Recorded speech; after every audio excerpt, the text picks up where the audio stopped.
race in the Carnbeg Hotel and Spa on the Armagh Road in Dundalk. It's on Tuesday the 3rd of March, that's a couple of days away, at 8:30. Tickets are €20 and all the proceeds go to the Injured Jockeys Fund. I'm delighted to stay in studio to talk about the event and indeed the Cheltenham Festival as a whole, should it go ahead. Let's hope it does. Is Barry Doyle, sales and marketing manager of the Carnbeg Hotel, Ronan Groome, journalist with the Irish Field, and Thomas Coyle, a local trainer in County Meath as well. Lads, you're all very welcome to the studio. First of all, I suppose, Barry, you might as well just start with you. You're the man that's kind of driving this whole thing on in the Carnbeg Hotel. It's a big event, and these preview nights every year when they come around are always huge. What makes a good preview night, do you think? Well, thanks very much for having us in, David. So the Champ.ie Cheltenham preview night, I suppose, is on next Tuesday, on the 3rd of March at 8:30 in the Carnbeg Hotel Spa on the Armagh Road in Dundalk.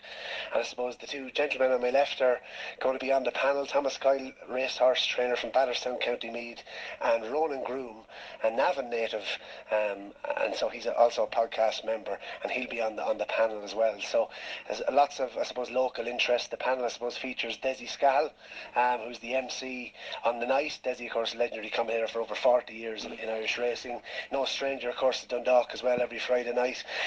Dessie, so Keith Donoghue as well, jockey from County Meath, and I suppose David Mullins. So it's great to have the two jockeys there as well, because I suppose you have the Gordon Elliott angle coming from Keith, and obviously then the Willie Mullins juggernaut from David. So it's great to kind of have those two stables covered on the night. And of course Brendan Duke as well, trainer from the Curragh, dual purpose trainer. So Brendan would be, I suppose, one of the funniest characters in racing, and fantastic. And I want to thank Paddy Power very much for coming on board with us as well.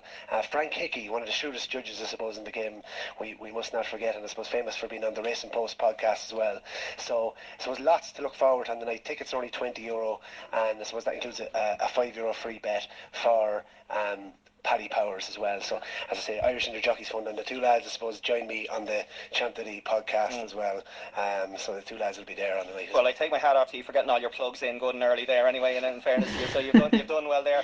Thomas, I might come to you next, because you're a trainer, obviously you're a man that's involved on a day-to-day basis, and it's not an easy business. Everyone sees Gordon Elliott and all these lads who are at the top of their game and are doing really well, and everybody wants to send their horses to Gordon Elliott and these lads, but like the harsh realities of it, we see it like every few years. You read of a stable that shuts down because it's not sustainable. How do you find, like, it's obviously a passion for people that are involved in it, but it's a tough business to be in as well at the same time? Yeah, no, it's a very tough game, but it's probably something that we're bred into the game. Like from a young age, all I wanted to be was a jockey, and it's come on to this, and we've started up the yard in the last few years, and look, we've had a bit of success. Luckily, we had a grand winner in Dundalk there last summer, and we had a nice horse that was second last weekend. So look, things are going good. It is tough. Big owners want their horses with big trainers. They want big results, but the little man can do every bit as good once he gets a good horse, and all you need is a chance, and look, a horse and a stable, and hopefully with a bit of luck you can do it. And do you find that, like, I know, because I just from personal experience, not me personally being involved, but I know people who did get involved in buying horse races, or a share of a horse, I should say, back in the first Celtic Tiger many years ago. Have you noticed any kind of an upswing in the last few years when things have been getting better again, and everyone wants to be associated with it and likes the day out at the race and loves to be in the winner's enclosure afterwards? Yeah, definitely. You can see again that syndicates have come massively again, which is great as well, because you can actually see the number of horses again in races has increased massively in the last while, and like the ordinary man is back in the game that most ordinary men love, to be honest. And no, it's great to see, and it's great to get more syndicates. Even from at home, we've had maybe 3 more syndicates there since just before Christmas come into the yard, so it's great, and it's great for owners, trainers, and everything. You're over there in Batterstown, which is Blackhall country, and if I'm not mistaken, the Blackhall Gales crest is a jockey's hat, or is some sort of a horse racing paraphernalia in there. I think I won't quiz you on that one, but I'm pretty into it at the minute. There's a bit of a uproar about it at the minute. So well, we'll steer clear of that one. But that area of Meath is obviously steeped in horse racing. And you were assistant trainer to Eddie Cawley for many years. I was helpfully told there by Barry during the week. So you learned your trade from him, really. Yeah, Eddie's been massive in my career. I rode a few winners and Point of Points for him, and Barstown's actually becoming a little hub there for horses at the minute, because we've Keane O'Connor building his brand new state-of-the-art art yard there at the minute, and Sarah Ennis, who's massive into the event and is there as well, along with Eddie. So it's becoming a little horse hub there all of a sudden. So hopefully a good few days for Barterstown in the future. We'll have to ask you off. We'll have to ask you off air what the little spat is, maybe, but maybe it's not one to put out on the radio at the moment. I suppose, Thomas, or to come to you, Ronan, rather next. You know, you're a man that's involved as a journalist for years. You're an avid man. Where did your first love of horse racing come from? Was it a family thing as well? I was guess I just went racing with my granddad when I was younger, and I kind of got into it through. My first bet was probably a winner, which could have been basically the clincher. If my first bet was a loser, maybe I wouldn't be sitting here now. Well, anyone that's read Tony 10 will tell you about the first bet being a winner and where that goes from there. But it worked out okay for you. Yeah. Well, I'm going okay so far, but no, I just went racing. No real horsey background or anything like that. Went racing with my granddad. My granddad was one of those guys who just went everywhere up and down the country. Galway, Storyteller, Roscommon. He'd go to any races, and so I just hopped along with him. And I kind of always had an interest in writing, I suppose, and just kicked it on from there. So yeah, it's great. It's a great sport to be involved in. Writing, everyone's very accessible, helpful to talk to. You know, it's not that way in GAA anymore. You struggle to talk to a cornerback from Carlow, you know, and these days the press officers and everything. But in racing, you can pick up the phone, talk to Gordon Elliott, Willie Mullins. They're more than helpful to take your call, and I suppose that's the best part of it, I guess. Yeah, and that's that access that you need. I know we'd speak to David Jennings on the show a lot, and he'd be the same. He'd say, like, you know, we can pick the phone up anytime we have money. So I'm just off the phone to Willie, I'm just off the phone to Gordon Elliott. Like, it does seem to be that kind of, it's a close-knit environment, isn't it, really? Everyone kind of knows everybody, and no one's, you know, I guess maybe the suspicion with some of the other sports is there's a tendency to think that the journalists are out to get lads or they're out to do them over, when actually there doesn't seem to be that kind of scepticism in horse racing for some reason. No, yeah, it's good, and a lot of the big guys will actually call the journalists when there's news. Like, I'm not at the David Jennings kind of regard yet, but I was just listening to him the other day. I was on the podcast and he was saying Eddie O'Leary rang him about the Tiger Roll news. So that's a good relationship to have, I guess, with the big figures, and maybe seems to be on the same team. Maybe the difference between the paranoia that exists in other sports other than horse racing is that the horses don't go into any mind games, and they don't have to worry about that kind of thing, where everyone else seems to be so concerned about what manager knows what team is being released during the week and all that kind of stuff. So maybe that's a part of it.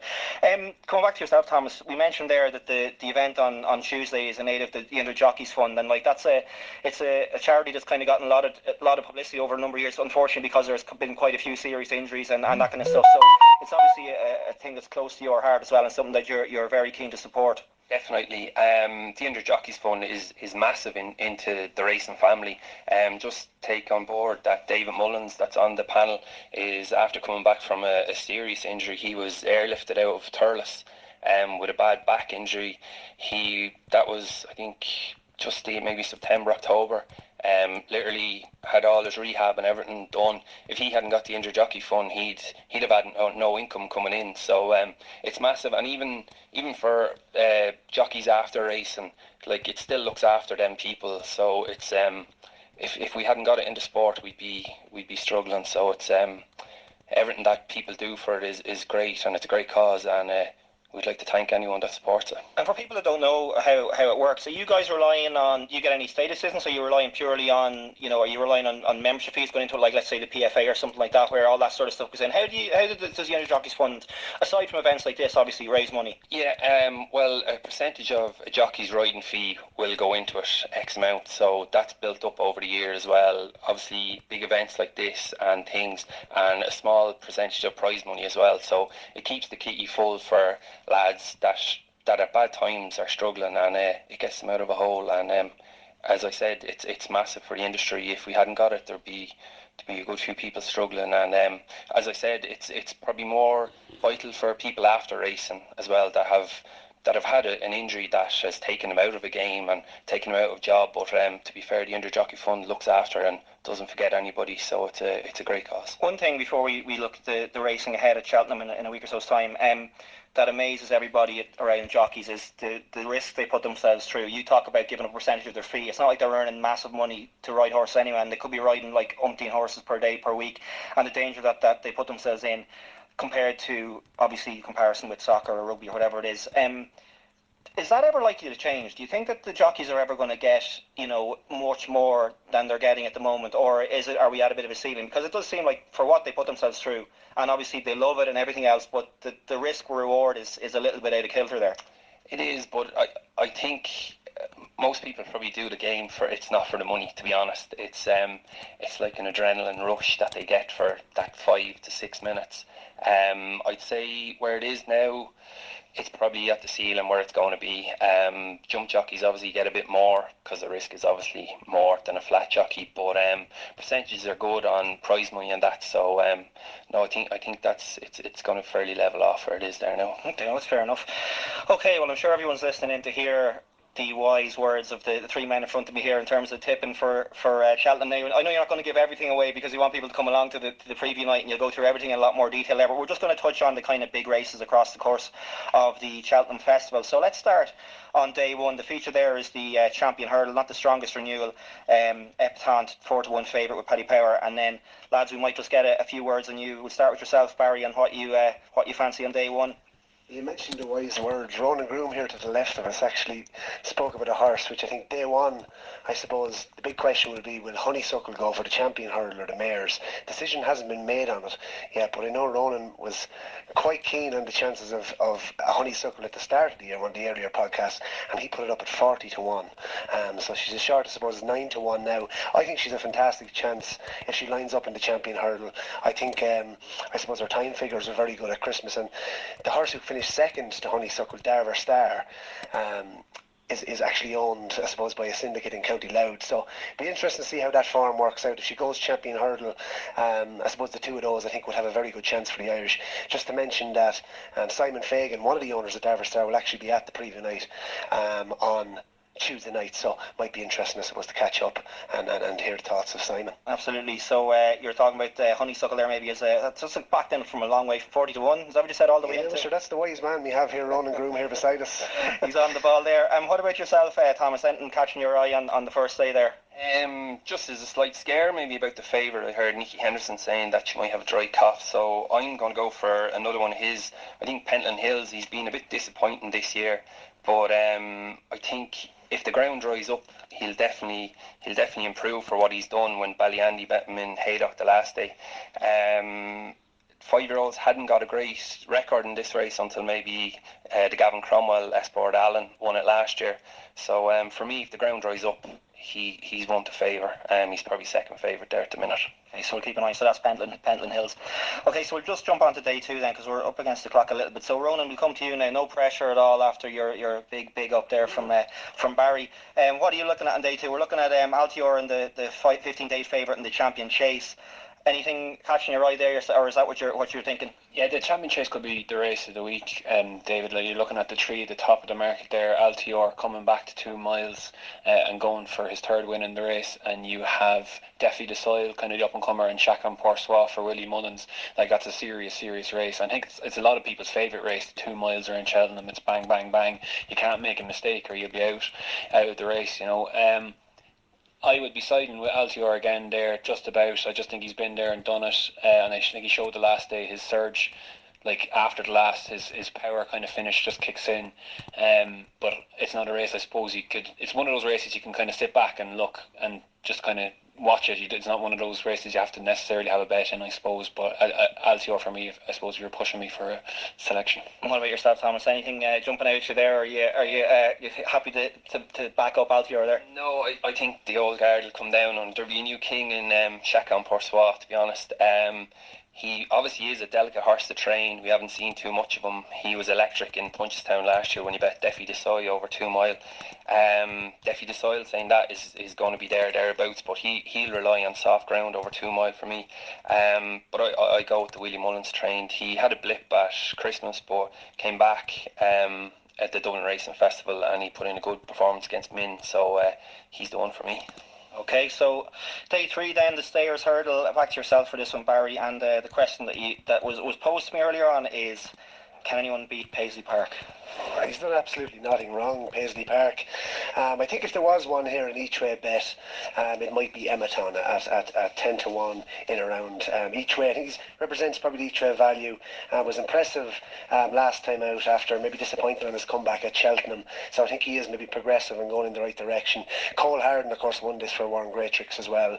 So his record in the race obviously speaks for itself, but I do think he's the each way value. Just one other horse, I suppose, on day three is maybe the Storyteller Storyteller of Gordon Elliott's. He's about £10 lower over hurdles than he is over fences. I think he's very interested in the per temps, and that's the Storyteller. He's probably about 7-1 now, I think it is, with Paddy Powers, so he's probably going to shorten. So I suppose I would advise people to maybe get on now. Get on it now, yeah, before it comes in any closer to any shorter odds than that. And then finally, Gold Cup Day. Thomas, we'll come back to you and we get all of your views on this, and we'll come to you first, Thomas. So Album Photo and Santini are joint 7-2 favourites at this moment in time. Are they the two that you'd be going for, or do you see any other value in the field there that people might want to get on? They're not for me. If anyone that's been listening to the podcast, I've been following Lost in Translation since he literally came on board. We had a half sister to it at the yard, so we followed him, but unfortunately I don't think he's mightn't get up the hill on soft ground over 3 Mile 2. My heart tells me Presenting Percy. I'd say people think I'm half mad here, but I think he's going to be trained. I think he's been trained for the day. He probably has been disappointing since he won the RSA 2 years ago. But Pat Kelly, he's from Galway. He is a small trainer, but he is one of the shrewdest men you could ever meet in horses. Even to listen to him for 20 minutes is unbelievable. But I think he's been prepping this horse for Cheltenham on the day, the 13th March, and I think at 10-12-1, people might get a rare surprise on Friday. You've got that cheeky smirk on your face there. You look very confident about that one. We'll wait and see how it goes. And then very finally to you then, Ronan, where do you see the value, or indeed what do you see winning on the Gold Cup? I suppose the big one that day. Yeah, I suppose everyone is saying it's a great Gold Cup and it's wide open and stuff. But it was interesting. I was down at the Willie Mullins press morning, and he didn't think it was as good a Gold Cup as last year.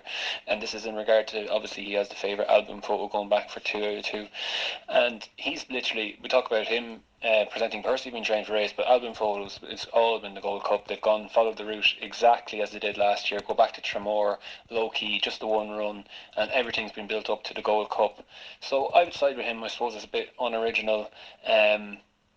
One at a bigger price, and I know Barry likes him as well, is the King George winner, Clandays Oboe, and people will rightly probably point to his Cheltenham record. He's 0 from 5 at Cheltenham, but I just think he's trained by a genius of a 3 Mile chaser in Paul Nichols, who's a superb Gold Cup record, and like him, everything has been about Cheltenham since the King George, and they're going to, I think, change the riding tactics on him this year, try and help him get home. I just thought he was all class at Kempton, probably better horse this year, so at a bigger price maybe he would be, but I think Album Photo is the right favourite at the moment. Okay, well, we'll just have to wait and see. Well, lads, listen, thanks so much for coming in. Barry Doyle, Sales and Marketing Manager with Carnbeg Hotel, Ronan Groome, journalist with the Irish Field, and Thomas Coyle, local trainer here in Battersea. Just to remind you again, it's Tuesday, 3rd of March, that's just Tuesday, 8:30, so get there early, 8 o'clock. Tickets are 20 quid, and the proceeds go to the Irish Injured Jockeys Fund. And the lineup on the night, Dessie, Scahill will be your MC. We'll have Keith Donoghue, David Mullins, Thomas Coyle in front of us, Ronan Groome in front of us, Brennan Duke and Frank Hickey from Paddy Power. Promises to be a great night, and I'm sure lots of tips and lots of potential winnings to be had there as well. So lads, thanks so much for coming in, and best of luck with the event.